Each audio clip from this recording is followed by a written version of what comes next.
श्री संजय सिंह जी।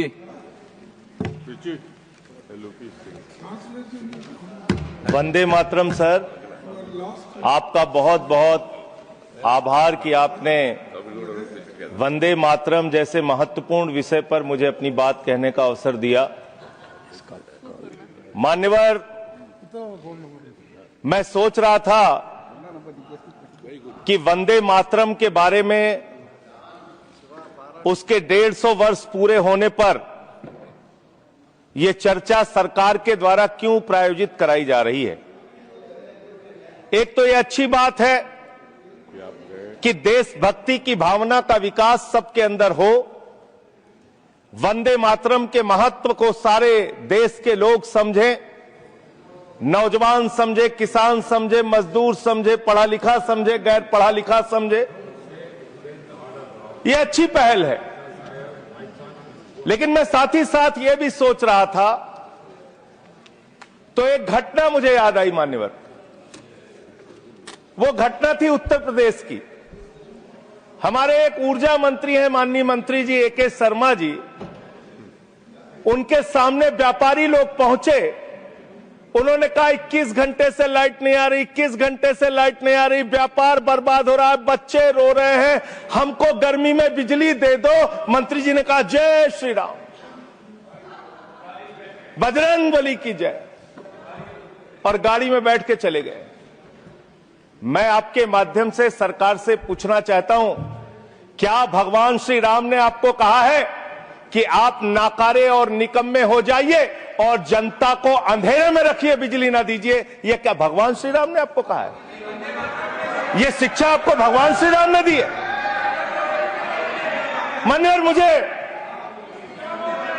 वंदे मातरम आम आदमी पार्टी की रैलियों में, आम आदमी पार्टी की सभाओं में भारत माता की जय और वंदे मातरम जोर जोर से लगाए जाते हैं। किसी दिन लगाने का मन हो तो आ जाना हमारी पार्टी के कार्यक्रम में, आपसे ज्यादा तेजी के साथ वहां पर वंदे मातरम लगाएंगे। सदन में भी लगाना चाहते हो लगाओ। तो आप इन नारों के पीछे, ये नारे देशभक्ति के हैं, ये नारे देश की रक्षा के हैं, ये नारे देश को आजादी दिलाने के लिए हैं। ये नारों के पीछे अपने गुनाहों को छिपाने के लिए नारे नहीं है, मैं कहना चाहता हूं मान्य। और आप क्या कर रहे हैं? आप इन नारों के पीछे अपने गुनाहों और अपराध को छिपाना चाहते हैं। वंदे मातरम का मतलब क्या है? वंदे मातरम का मतलब है मातृभूमि की वंदना। मातृभूमि की वंदना। हम मातृभूमि की वंदना करते हैं, तो आप कैसे मातृभूमि की वंदना कर रहे हैं? अरे 1 रुपए में तो एक आम नहीं मिलता। आपने 1 रुपए में अडानी को 1050 एकड़ जमीन और 10 लाख आम और लीची के पेड़ दे दिए। ये मातृभूमि की वंदना, ये आपकी मातृभूमि की वंदना है। ऑनरेबल मेंबर, आप मातृभूमि को बेचकर मातृभूमि की वंदना कर रहे हैं। ये मातृभूमि की, आज वंदे मातरम पे ही बात करूंगा सर। मातृभूमि की वंदना, मातृभूमि की वंदना हिंदुस्तान के एयरपोर्ट को बेच के नहीं हो सकती। मातृभूमि की वंदना रेल को बेच के नहीं हो सकती, सेल को बेचकर नहीं हो सकती, समुद्री तटों को बेचकर नहीं हो सकती, कोयला और गैस को बेच के नहीं हो सकती, हिंदुस्तान की जमीनों को बेच के नहीं हो सकती। तुम लोग मातृभूमि को बेचने वाले लोग हो, तुम मातृभूमि की वंदना करने वाले लोग नहीं हो। मान्यवर, वंदे मातरम पे ही सुनिए। आज वंदे मातरम के अलावा कुछ बोलूंगा ही नहीं। मातृभूमि की वंदना, इस मातृभूमि की वंदना में जब यहां पे लीडर ऑफ द अपोजिशन बोल रहे थे, मान्यवर, honourable I am not yielding sir, I am not yielding sir, sir I am not yielding sir, I am not yielding sir. जब लीडर ऑफ अपोजिशन बोल रहे थे, ऑथेंटिकेट इट प्लीज देन। जब leader, sir I am not yielding, sir I am not yielding. जब यहां पे leader of opposition बोल रहे थे, नो पॉइंट ऑफ ऑर्डर, खड़गे साहब, उनके मुंह से नो पॉइंट ऑफ ऑर्डर, दलित शब्द निकल गया, दलित शब्द निकल गया। पूरी की पूरी भारतीय जनता पार्टी हाउस में खड़े होकर विरोध करने लगी। दलितों से इतना चिढ़ है आपको? क्या दलित भारत माता के बच्चे नहीं? क्या पिछड़े भारत माता के बच्चे नहीं? क्या आदिवासी भारत माता के बच्चे नहीं? अगर दलितों, पिछड़ों, आदिवासियों की बात होगी तो आप विरोध I'll करोगे। have to give it to LOH. आप विरोध I'll have to करोगे। give it to LOH. You are not on the topic. LOH. Just need a minute. LOH. Sir दो बातें हैं। Please. LOH is on its legs. LOH is on its legs. Sir दो बातें हैं। एक तो हम चाहते हैं कि डिबेट, हेल्दी डिबेट हो, तर्कों के साथ हो। अभी इन्होंने आरोप लगा दिया कि दलितों पर बीजेपी वाले एकदम हल्ला करने लगे। ऑन रिकॉर्ड है, मैंने कहा है दलित के विषय में कि ये हमारे पूज्य हैं, हमारे भाई हैं, ये ऑन रिकॉर्ड है। इस तरीके के स्वीपिंग स्टेटमेंट्स न दें और इस हाउस के माध्यम से देश को गुमराह न करें, नंबर 1। नंबर 2, आपने कहा ये बेच दिया, ये बेच दिया, ये बेच दिया। आई से please authenticate on the floor of the house what ever you have charge. देखिए, आज सर बहुत अच्छी बात गृह मंत्री जी भी कह के गए और लीडर ऑफ द हाउस भी कह रहे हैं कि जो कुछ भी मैं बोलूं उसको ऑथेंटिकेट करूं। और मैं आपसे अनुरोध कर रहा हूं सर कि अगर मैं ऑथेंटिकेट ना करूं तो मेरे खिलाफ कार्रवाई की जाए। एक एक चीज मैं ऑथेंटिकेट करूंगा। अगर मैं कोई बात कह रहा हूं तो उसको ऑथेंटिकेट करूंगा। दूसरी बात, शहीद खुदीराम बोस की बात हुई सर, कल उस सदन में चर्चा हुई। हिंदुस्तान के सबसे युवा क्रांतिकारी जिन्होंने फांसी के फंदे को चूमा, वंदे मातरम का नारा लगाया, शहीद खुदीराम बोस, शहीद रोशन सिंह, शहीद राजेंद्र लहड़ी, शहीद अशफाक उल्ला, शहीद राम प्रसाद बिस्मिल, शहीद प्रफुल्ल चाकी, हिंदुस्तान के तमाम क्रांतिकारियों ने जब फांसी के फंदे को चूमा, शहीद आजम भगत सिंह, शहीद सुखदेव, शहीद राजगुरु, सबने वंदे मातरम का नारा लगाया। सबने वंदे मातरम का नारा लगाया। और शहीद खुदीराम बोस को अब आप याद कर रहे होंगे, मैं पिछले 31 साल से 3 दिसंबर को शहीद खुदीराम बोस की जयंती का आयोजन करता हूं। मेरी संस्था का नाम शहीद चंद्रशेखर आजाद के नाम पे है। शहीद खुदीराम बोस हिंदुस्तान के वो क्रांतिकारी थे, जब उनको फांसी के फंदे पे चढ़ाया गया और उनका जब अंतिम संस्कार हुआ तो जो राख उनके अंतिम संस्कार से निकली मान्यवर, उसको बंगाल की माए तावीज बना के अपने बच्चों को पहनाती थी कि ऐसे ही बनना हिंदुस्तान के लिए क्रांतिकारी। यह इतिहास, यह हिंदुस्तान का इतिहास। लेकिन मैं आपके माध्यम से इस सरकार से पूछना चाहता हूं, आपके पुरखे इस वक्त क्या कर रहे थे जब शहीद आजम भगत सिंह वंदे मातरम लगा रहे थे, शहीद सुखदेव वंदे मातरम लगा रहे थे, शहीद राजगुरु वंदे मातरम का नारा लगा रहे थे, शहीद खुदीराम बोस वंदे मातरम का नारा लगा रहे थे। उस वक्त आप क्या कर रहे थे? क्या कर रहे थे आप? वंदे मातरम का नारा लगाकर लोग जेल गए, लाठियां पड़ी उनको। मैं आपके माध्यम से इस सरकार से पूछना चाहता हूं, आरएसएस के 4 लोगों का नाम बताओ जो वंदे मातरम नारा लगा के जेल गए, उनका नाम बताओ आप। 4 लोगों का नाम बताओ आप, अपने 4 पुरखों का नाम आप बताओ। आप नहीं बता सकते क्योंकि आजादी के आंदोलन में आपका कोई इतिहास नहीं, आजादी के आंदोलन में आपका कोई इतिहास नहीं, यही आपकी कुंठा है। तो इसलिए कभी आप कहते हो सरदार वल्लभ भाई पटेल आपके हैं। अरे भैया, सरदार वल्लभ भाई पटेल ने आरएसएस के ऊपर बैन लगाया था, यह रिकॉर्डेड हिस्ट्री है। और जब 18 महीने जेल में रखा गया आरएसएस के लोगों को राष्ट्रपिता महात्मा गांधी की हत्या के अपराध में, जब उनको छोड़ा गया, बैन हटाया गया, तो उसमें शर्त लगाई कि आप राष्ट्रीय ध्वज को मानेंगे, यानी कि आप तिरंगे झंडे को भी नहीं मानते थे। आपने 52 साल तक हिंदुस्तान का तिरंगा झंडा आरएसएस के मुख्यालय पे नहीं फहराया सर, नहीं फहराया। और 3 लोगों ने आरएसएस के मुख्यालय पर जब ये झंडा फहराया, उन तीनों के नाम मैं पढ़ रहा हूं, विजय, उन्मत, दिलीप, इन तीनों लोगों के खिलाफ आरएसएस ने एफआईआर दर्ज कराई। किस अपराध में? कि हमारे दफ्तर में तिरंगा क्यों फहरा दिया। और कितने साल तक मुकदमा लड़े? 13 साल तक मुकदमा लड़े। यह है आपकी असलियत। आप तिरंगे का विरोध करते हैं, भारत के राष्ट्रीय ध्वज का विरोध करते हैं। जो लोग तिरंगे और राष्ट्रीय ध्वज का विरोध कर सकते हैं, वो भारत माता के सच्चे सपूत नहीं है, वो नहीं है हमारे निगाह में। और मैं आपको बताता हूं सर,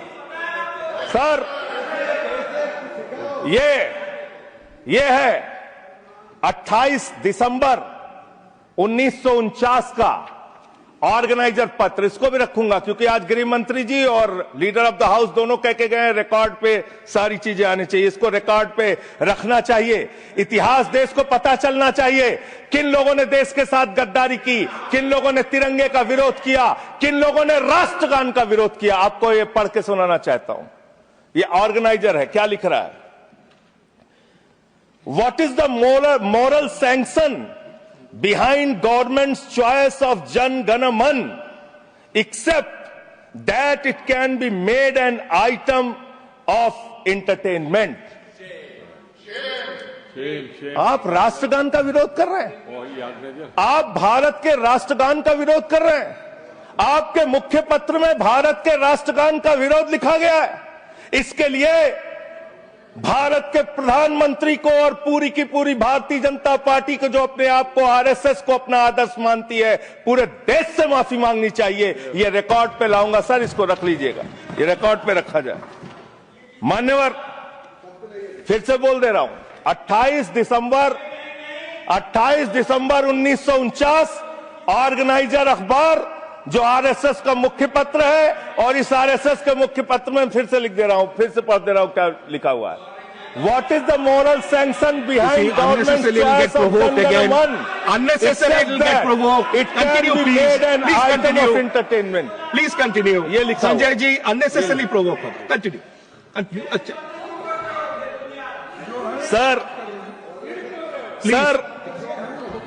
मैं आपसे ये कहना चाहता हूं कि आपने तिरंगे का विरोध किया, राष्ट्रगान का विरोध किया, वंदे मातरम आपने लगाया नहीं कभी, कोई आपका व्यक्ति देश की आजादी के आंदोलन में जेल नहीं गया, कभी आपने कोई देश के लिए, हमारे यहां अवधि में कहावत है, नाखून कटाए के शहीद ना बना भैया।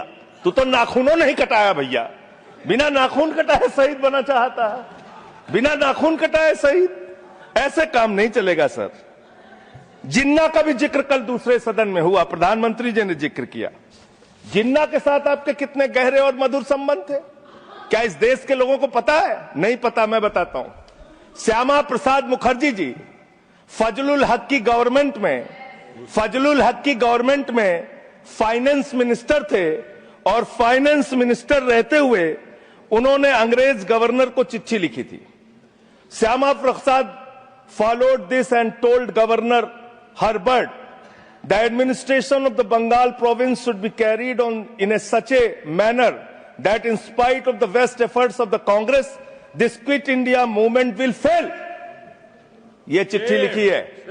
आपने भारत छोड़ो आंदोलन के खिलाफ आपके नेता, जनसंघ के पहले राष्ट्रीय अध्यक्ष और तत्कालीन गवर्नमेंट में जो वित्त मंत्री थे, उन्होंने चिट्ठी लिखी अंग्रेज गवर्नर को और कहा कि भारत छोड़ो आंदोलन, जो हिंदुस्तान के क्रांतिकारियों का आंदोलन था, जो देश की आजादी का आंदोलन था, वो आंदोलन कुचल देना चाहिए, खत्म कर देना चाहिए। ये है रिकॉर्डेड हिस्ट्री आपकी, ये आपको, आपके बारे में पूरे देश को पता रहना चाहिए। अब जिन्ना, हाँ, इसको भी सभा के पटल पर रखूंगा। जिन्ना और आपके रिश्ते क्या थे? कितने मधुर रिश्ते थे। एक राज्य में सरकार नहीं बनाई मान्यवर इन्होंने, नॉर्थ वेस्ट फ्रंटियर, सिंध प्रांत और फजलुल हक की गवर्नमेंट। फजलुल हक वो शख्स है जो पाकिस्तान बनने के बाद वहां की सरकार का गृह मंत्री बना। आपके रिश्ते उन लोगों के साथ थे, ये देश को पता होना चाहिए। इसलिए आप किसी को भी देशभक्ति का प्रमाण पत्र बांटने का काम मत कीजिए। आप वंदे मातरम लगाने का काम कर रहे हैं और देश की सुरक्षा के साथ खिलवाड़ कर रहे हैं। आप भारत की सेना को 4 साल के अग्निवीर पे लेके आ गए, जो हिंदुस्तान की सीमा की सुरक्षा करने वाले हैं, जो वंदे मातरम का नारा लगाते हैं हमारे जवान, हमारे सैनिक, जो -50 डिग्री टेम्परेचर में सियाचिन में और +50 डिग्री टेम्परेचर में जैसलमेर में भारत की सीमाओं की रक्षा करते हैं, इस मातृभूमि की रक्षा करते हैं। उनके पीठ में छुरा मारने का काम आपने किया, उनकी नौकरी 4 साल की कर दी अग्निवीर की। आपको मातृभूमि से प्यार है, आप देशभक्ति की बात करेंगे, आप देशभक्ति की बात कर रहे हैं। अरे मैंने साइकिल चोर सुना था, लॉकेट चोर सुना था, स्कूटर चोर सुना था, मैंने सुना था तमाम तरह के चोर होते हैं। आप लोग तो वोट चोर निकल गए हिंदुस्तान के अंदर। वोट चोर, 3 करोड़ वोट उत्तर प्रदेश में 3 करोड़ वोट की चोरी करने जा रहे हैं। कल की मीटिंग में पता चला 17.5% वोट उत्तर प्रदेश में काटे जाएंगे। आप ये कर रहे हैं, ऐसे लोकतंत्र को मजबूत करेंगे?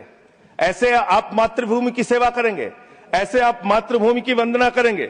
मान्यवर, मैं आप लोगों से सिर्फ इतना कहना चाहता हूं मान्यवर आपके माध्यम से कि हमने फिल्मों में सीन देखी है, डाकू लोग आते हैं जय भवानी जय भवानी जय भवानी कह के और वो गांव का गांव लूट के चले जाते हैं। जय भवानी कह के गांव का गांव लूट के चले जाते हैं। हम इस देश के अंदर किसी भी सरकार को वंदे मातरम और भारत माता की जय लगाकर देश को लूटने की इजाजत नहीं देंगे। वंदे मातरम लगाएंगे, भारत माता की जय लगाएंगे, जय हिंद भी कहेंगे, राष्ट्रगान भी कहेंगे, वंदे मातरम भी गाएंगे, लेकिन देश के साथ गद्दारी और धोखेबाजी नहीं करने देंगे। आपको नहीं करने देंगे। ये देशभक्ति के नारे हैं, ये देशभक्ति के नारे हैं। आप बेरोजगारी पे बात नहीं करना चाहते, महंगाई पे बात नहीं करना चाहते, दलितों का मंदिर में प्रवेश वर्जित है, कहीं उनको रोका जा रहा है, उस पर बात नहीं करना चाहते, पिछड़ों का शोषण हो रहा है, उस पर बात नहीं करना चाहते। आपने मातृभूमि की सेवा यह की है कि आज हिंदुस्तान के ऊपर 200 लाख करोड़ रुपए का कर्जा है, 200 लाख करोड़ रुपए का कर्जा। आपने हिंदुस्तान को आज इस स्तर पे पहुंचाने का काम किया है। और दूसरी बात मैं पूछना चाहता हूं आपके माध्यम से मान्यवर, इस देश में मजदूर भी हैं, किसान भी हैं, आदिवासी भी हैं, दलित भी हैं, पिछड़े भी हैं, सवर्ण भी हैं, सब में अनपढ़ है, सब में भारी संख्या है जो पढ़े लिखे नहीं है, जिनको संस्कृत का ज्ञान नहीं है, जो नहीं पढ़ सकते वंदे मातरम। तो आप उनको कह रहे हैं कि वो देशभक्त नहीं है। मैं आपके माध्यम से कहना चाहता हूं, वो देश को लूटने वाले अडानी जैसे पूंजीपतियों से ज्यादा बड़े देशभक्त हैं, जो अपने बच्चों के लिए श्रम करते हैं, मजदूरी करते हैं, कुली का काम करते हैं और अपने बच्चों का पेट भी पालते हैं, देश की भी सेवा करते हैं। वो आपसे ज्यादा देशभक्त हैं। उनकी देशभक्ति को आप इससे चेक करने का काम मत कीजिए, इससे पैसे उससे परीक्षा करने का काम मत कीजिए। मान्यवर, मैं अंत में एक और बयान आया, उसका जिक्र करके अपनी बात को खत्म करूंगा। अभी एसआईआर की प्रक्रिया के तहत उत्तर प्रदेश के मुख्यमंत्री ने कहा कि डिटेंशन सेंटर बनाए जाएंगे। 80 लाख लोगों के वोट आपने बिहार में काट दिए, वहां कितने घुसपैठिए मिले आपको? अरे भाई, ये भी मातृभूमि की बात हो रही है। आप लोग चाहते हैं बांग्लादेशी यहां पे आ जाएं, मातृभूमि की सुरक्षा को खतरा हो जाए? आपको तो चिंता वही है ना, वही तो बात कर रहा हूं। कितने बांग्लादेशी घुसपैठिया मिले? कितने बांग्लादेशी घुसपैठिया मिले? कितने बांग्लादेशी घुसपैठिया मिले? मात्र 315, जिसमें नेपाल के बाकी लोग सिर्फ 78 मुसलमान मिले। वहां 80 लाख लोगों के आपने वोट काट दिए। अब आप कह रहे हैं उनको डिटेंशन सेंटर में रखेंगे, उनको डिटेंशन सेंटर में आप रखेंगे जो हिंदू हैं, जिनके जो पूर्व आईएएस हैं। आप इस देश का सिर्फ माहौल बिगाड़ना चाहते हैं। आप इस देश को सिर्फ नकली नारों के पीछे सिर्फ आप अपने आप को छिपाना चाहते हैं। वंदे मातरम देशभक्ति का नारा है, भारत माता की जय देशभक्ति का। हां, दिल्ली में तो काटोगे ही आप, ठीक ही कह रहे हो, पहले से ही नियत बता दिया। दिल्ली की हालत तो कर दी आपने। अरे इसमें क्या लिखा हुआ है? इसमें क्या लिखा हुआ है? सुजलाम सुफलाम, सुजलाम सुफलाम, शुद्ध जल शुद्ध फल और मधुर वाणी। मधुर वाणी, मधुर वाणी कौन बोल रहा है? देश के प्रधानमंत्री मधुर वाणी बोल रहे हैं। मुजरा जैसे शब्दों, अरे भाई इसी वंदे मातरम की सेकंड्स रह गए सर, वंदे मातरम की तो बात कर रहा हूं। हमारे पास और टाइम है सर, टाइम है सर। सर मधुर वाणी, मधुर वाणी, मधुर वाणी। सर जहरीली हवा और जहरीला पानी दिल्ली में दे रहे हैं। हमारे पूर्वांचल के भाइयों के ऊपर बुलडोजर चला रहे हैं। सर मेरे टाइम में से काट लीजिएगा, पार्टी टाइम में से काट लीजिएगा, प्लीज पार्टी टाइम में से काट लीजिएगा। सर हमारी Please, पार्टी का please. टाइम 24 मिनट है। Please, one second. Delhi Sanjay ji, one Delhi second, को आपने- one second, honorable अभी 10 members, महीने- honorable अरे, members, one बच्चों second. शांत हो जाओ। माननीय संजय जी, बच्चों माननीय शांत। संजय जी, माननीय संजय बच्चों जी, शांत। कंक्लूड करिए, आपका सर, समय खत्म अरे हो मैं रहा है। चौ- It'll sir, continue. 24 Please, minute मेरा please, टाइम है। Please, मैं अपने माननीय time- Neeraj ji, please, he's concluding. Please conclude. 10 seconds, sir. Please conclude. आपका समय समाप्त हो गया है। सर, मेरी पार्टी का समय 24 मिनट है। ठीक है। मेरी पार्टी का समय 24 मिनट है। और कोई स्पीकर नहीं है आपके? स्पीकर एक और है, उनमें से आप काट लीजिएगा समय। मैं कह रहा हूं Conclude ना, करिए, conclude. हाँ, ये हमारा अधिकार है, पार्टी का अधिकार है। तो मान्यवर, 10 महीने में आपने दिल्ली की वो हालत कर दी, जहरीली हवा यहां पर आने लगी। दिल्ली को आपने दुनिया का सबसे प्रदूषित शहर बना दिया। बच्चों शांत हो जाओ, बच्चों शांत, बच्चों हल्ला मत करो, शांत हो जाओ। Conclude. I'm giving you मान्यवर, enough. अरे मैं एक Conclude मुख्यमंत्री करिए। इन्होंने बनाया है। Conclude करिए। सर, एक मुख्यमंत्री बनाया इन्होंने। Please, खत्म कर रहा हूं। please. एक मुख्यमंत्री बनाया है जिसको ये नहीं मालूम कि AQI होता क्या है। Conclude करिए। वो टेम्परेचर बता रही है। ये हालत है। Thank you. तो इसलिए मैं अंत में इन्हीं लाइनों के साथ कि पहले ये तय करो कि वफादार कौन है।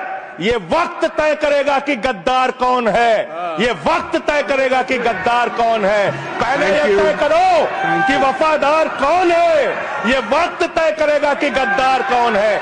वंदे Thank you. Vande Thank you. Vande Thank you. वंदे वंदे वंदे वंदे वंदे। कोई बीजेपी वाला वंदे मातरम नहीं लगाया सर। Thank you.